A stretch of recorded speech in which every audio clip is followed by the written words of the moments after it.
സുഗമോദേവിയിൽ വമ്പൻ ട്വിസ്റ്റ്. അതേ പ്രേക്ഷകർ, നമ്മൾ ആരും പ്രതീക്ഷിക്കാത്ത ഒരാൾ നമ്മുടെ ദേവിക്ക് സഹായകനാകുന്നു.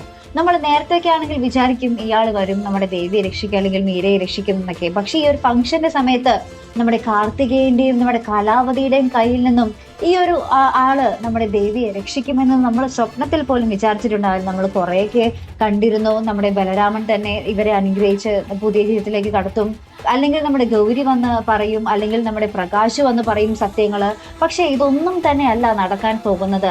നമ്മുടെ ഗിരീഷ് മാഷ് ആയിരിക്കും നമ്മുടെ ദേവിക്ക് ആ ഒരു ദൈവത്തെ പോലെ അവതരിക്കാൻ പോകുന്നത് കേട്ടോ. നമ്മുടെ ഗിരീഷ് മാഷ് ആയിരിക്കും ചങ്കൂറ്റത്തോടെ മുന്നിലേക്ക് വന്ന് കാര്യങ്ങളൊക്കെ തുറന്ന് പറഞ്ഞ് എല്ലാവരോടും എന്താ പറയാ സത്യങ്ങൾ അറിയിക്കുന്ന ഒരു രംഗോട്ട്. അതിനുശേഷം നമ്മുടെ ബലരാമൻ എങ്ങനെ പ്രതികരിക്കുന്നു എന്നുള്ളത് നമുക്ക് കണ്ടു തന്നെ അറിയണം. പക്ഷേ ഈ ഒരു സത്യങ്ങൾ വെളിപ്പെടുത്താനുള്ള ഒരു ധൈര്യം നമ്മുടെ സിദ്ധാർത്ഥിനെയും നമ്മുടെ ഹരിയേട്ടനെയും മേല് നമ്മുടെ ഗിരീഷ് മാഷിനുണ്ടായി എന്നുള്ളത് വലിയൊരു കാര്യം തന്നെയാണല്ലേ.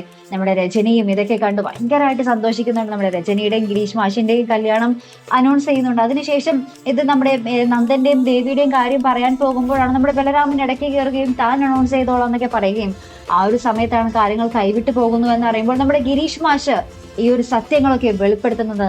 ദേവി ഓൾറെഡി നന്ദന്റെ ഭാര്യയാണ്, ഇത്ര നാളുകളായി ഭാര്യയായിട്ട്. പക്ഷേ ഇവരെ ഒരുമിച്ച് ജീവിപ്പിക്കാൻ നമ്മുടെ പ്രഭാവതി സമ്മതിക്കുന്നില്ല എന്നുള്ളൊരു രഹസ്യങ്ങൾ ഇതൊക്കെ അറിയുമ്പോൾ നമ്മുടെ ബലരാമന്റെ ഒരു പൊട്ടിത്തെറി തന്നെ ഉണ്ടാവും അല്ലേ കൂട്ടുകാരെ.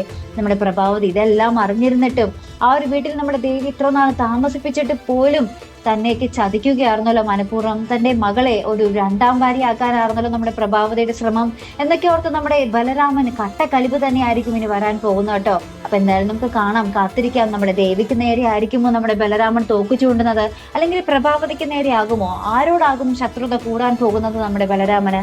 എന്തായാലും നമുക്ക് കാത്തിരുന്ന് കാണാം. വമ്പൻ ട്വിസ്റ്റുകൾ നിറഞ്ഞൊരു എപ്പിസോഡ് തന്നെയാട്ടോ നമ്മുടെ സുഗമോദേവിയിൽ വരാൻ പോകുന്നത്. അപ്പൊ മറക്കാതെ കാത്തിരുന്ന് കാണാം. അപ്പൊ ഇതുപോലുള്ള പ്രൊമോ റിവ്യൂസിനും എപ്പിസോഡ് റിവ്യൂസിനും ഒക്കെ നിങ്ങൾ മറക്കാതെ ചാനൽ സബ്സ്ക്രൈബ് ചെയ്യുക. അടുത്തൊരു വീഡിയോയുമായി വരുന്നത് വരയ്ക്കും ഗുഡ് ബൈ.